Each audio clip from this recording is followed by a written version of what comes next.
The night air was cold when the old prince led his sister to the water's edge. She was the queen, beloved by the people, radiant in her royal garments. Yet there, under the moon's pale light, he betrayed her. He pushed her into the dark water without a word. She vanished with a startled gasp, swallowed by the current before anyone could save her. Or so everyone thought. The kingdom believed she had drowned, but there was something strange about that river. It never forgot a single secret, and no lie could hide from its depths.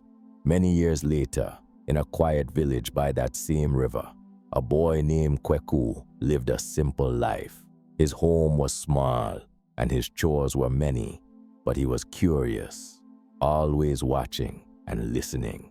Some mornings, he would sit on the riverbank before the sun rose. Others feared the water for its swirling currents and countless tales, but Kweku felt drawn to it, as if the waves spoke to him.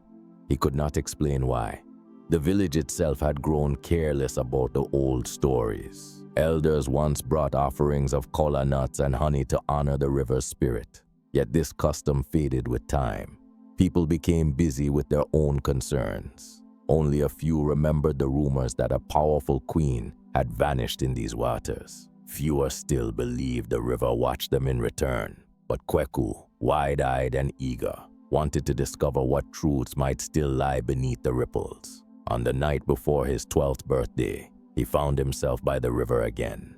The moon hung low, casting a faint glow on the slow-moving currents. A gentle breeze carried cricket songs across the muddy banks. He crouched close to the water, his head tilted as if listening for something. Then he felt it, a soft brush of cold against his feet, a sudden whisper in his ears. He froze. Something within the depths seemed to speak his name. It murmured about a queen, long thought dead, who lingered in waiting. The words drifted through his mind. Fear prickled his arms, and his heart pounded so loudly that he thought the whole village might hear. When the whisper faded, he scrambled to his feet and ran home. That night, sleep would not come. He lay on a mat beside the hearth in his grandmother's house, staring into the darkness. Her soft snoring and the crackling embers of the fire comforted him. Yet his thoughts kept returning to that voice from the water. At last, he woke his grandmother, carefully telling her what he had heard. She did not laugh or scold him. Instead, her tired eyes grew solemn. She told him a story, one she had heard from her own grandmother. A queen named Abena once ruled this land. She was young, but wise, and she cared deeply for her people. Her brother, Prince Eko, envied her power. He planted lies in the hearts of the nobles, whispering that Queen Abena sought forbidden magic and bargained with the spirits of the river for her own gain. One night, he lured her to the riverside, hoping to strip away her crown. He shoved her into the dark currents, expecting the water to seal his crime. But the next day, there was no sign of the queen's body. Prince Ekao claimed she had drowned, and in the midst of shock and grief, he took the throne. Kweku's grandmother explained that the elders suspected foul play, but no proof ever surfaced. Eventually, their people accepted Prince Ekao as the new ruler. The sorrowful story of Queen Abena faded into half-remembered legends. But the river knows, his grandmother said quietly before drifting back to sleep. Kweku lay awake until dawn, replaying his grandmother's words in his mind. By sunrise, he felt certain the voice he heard was real. Gathering his courage, he returned to the river. He stood at the water's edge, letting the chilled waves lap at his toes. Closing his eyes, he listened. At first, there was only the hush of the current and the distant call of birds. Then the river stirred. A faint voice brushed against his thoughts, saying he must step into its depths if he wanted to learn the truth. Kweku's heart thundered. He had never waded deeper than his knees before. Memories of swirling water and unseen creatures filled him with dread. Still, something urged him forward. He took one step, then another, until he was waist-deep. A sudden pull dragged him under. The water was cold, stinging his skin. Panic flooded his senses. He fought for air, but instead of drowning, he felt an odd calm surround him. In that moment, the ripples around him shimmered like a vision. He saw a young queen in splendid robes standing on the same spot he had just occupied. She was unsuspecting, gazing at the moonlit sky. Then came her brother, his face twisted by greed and fear, shoving her into the river. Kweku's breath caught in his throat as he witnessed the queen's betrayal. Her eyes burned with shock and hurt, her hands reaching for help that never came. The prince hovered over the scene, lips pressed tight, as if to hide a secret that could break him. The vision shifted, and Kweku saw something else. The queen's figure drifting through the currents, yet she did not look lifeless. Her body glowed with a faint light, as though the river itself was sheltering her. A voice whispered through the water. The queen had been hidden away, kept alive by the river's power, waiting for the day someone worthy would speak the truth. The vision faded, and Kweku felt the river push him gently back to the surface. Gasping for air, he scrambled onto the bank. In his hand, he found a golden bracelet etched with an intricate design, a royal insignia. The metal was cold, but his mind felt ablaze with understanding. He knew what this meant. The bracelet was proof that Queen Abena had not truly died, but sharing this secret would bring danger. Prince Akau, no longer a prince but an old king by now, would not want the truth exposed. The thought terrified Kweku, yet the memory of the queen's desperate eyes urged him on. If he kept silent, nothing would change, and an ancient betrayal would remain buried beneath the river.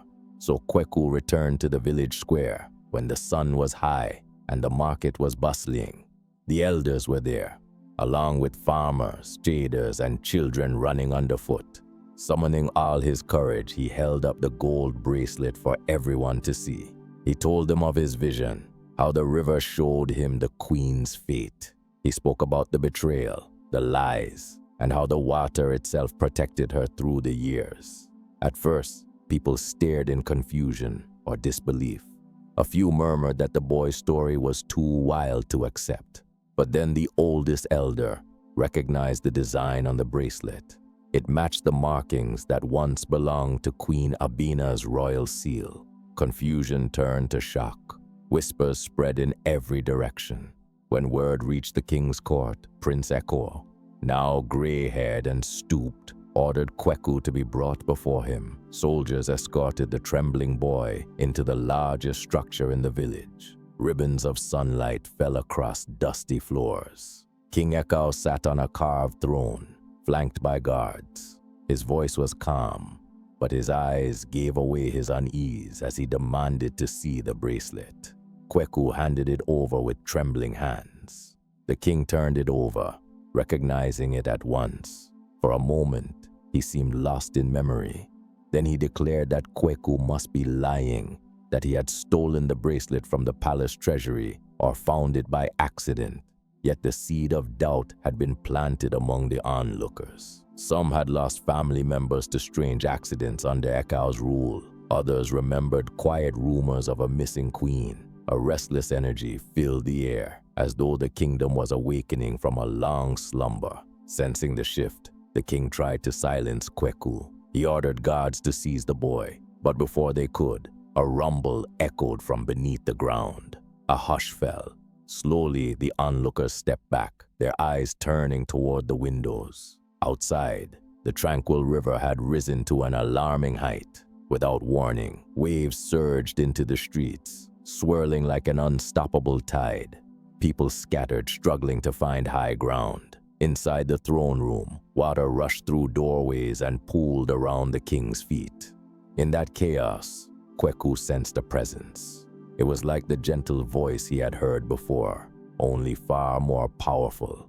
The water's sudden force carried a message. All hidden wrongs would be revealed.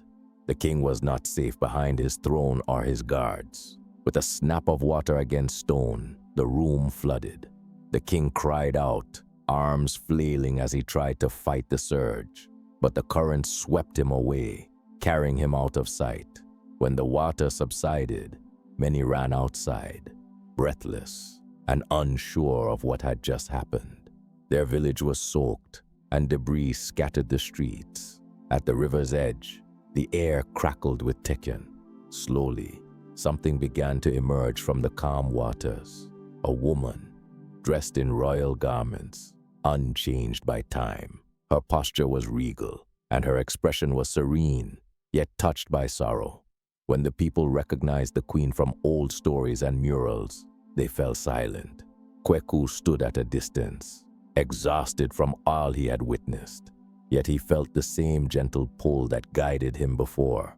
He moved closer and realized the woman was Queen Abena, alive. Her eyes filled with compassion and a quiet sadness. The years had not aged her, as though the river's magic had preserved her, just as it had preserved the truth. An odd hush spread through the crowd. The queen offered a slight nod, as if to say she forgave them for turning away all those years ago. Wordlessly, the people knelt, remembering the loyalty once due to her. Kweku felt a wave of relief. The secret was no longer hidden. Truth had returned to the land, and the queen stood among them, whole and without anger in her heart. No one could say what became of the king. Some thought he drowned in the flood. Others believed the river claimed him for judgment. Yet no one mourned his absence. With the rightful queen restored, the kingdom looked to the future with careful hope. The elders bowed, and Kweku rose to stand beside Queen Abena. He sensed that the river had chosen him not only to reveal the truth, but also to guide the kingdom toward a more honest path. In the days that followed, Queen Abena walked among the villagers, learning what had changed in her long absence. She listened to their sorrows and joys, her voice soft but certain as she reassured them that their land would heal. Kweku often accompanied her, helping to settle old disputes and ensure that everyone had enough food and shelter. Though he was just a boy, the queen trusted him.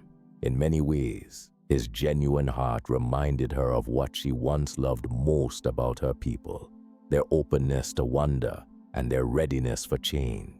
Over time, a new peace settled across the land. Old customs were revived. The elders brought offerings to the river once more, bowing their heads in gratitude for the mercy it had shown. Rumors of the dark betrayal slowly faded, replaced by stories of Kweku's bravery and the river's steadfast memory. Children no longer feared its waters, but respected its power and the lessons it carried. For Kweku, life would never be the same. Each morning, he rose early to stand by the water and listen. The river's voice was a gentle hum, reminding him that true power lies in honesty and courage.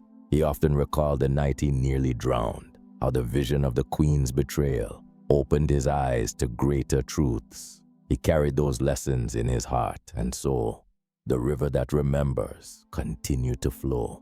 Even as new generations were born and old ones passed on, it never forgot. It held every secret and every truth, waiting patiently for the day someone brave enough would seek its wisdom.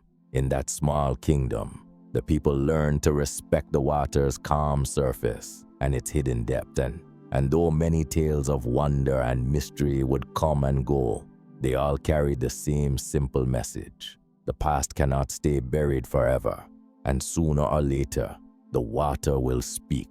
In the end, Queen Abena's return brought closure to an old wound. Prince Akao's false reign slipped away like a bad dream at sunrise. Kweku grew older, becoming a trusted figure by the queen's side, remembered for his willingness to listen when no one else would. The land prospered under Abena's renewed leadership, guided by kindness rather than greed. And whenever the people gathered by the river, young and old, hopeful and wise, they could almost hear a quiet voice whispering across the ripples. If there is truth hidden in your heart, the river already knows. Share your thoughts about this story in the comments section. And don't forget to like, share, and subscribe to this channel For more exciting stories from the heart of Africa,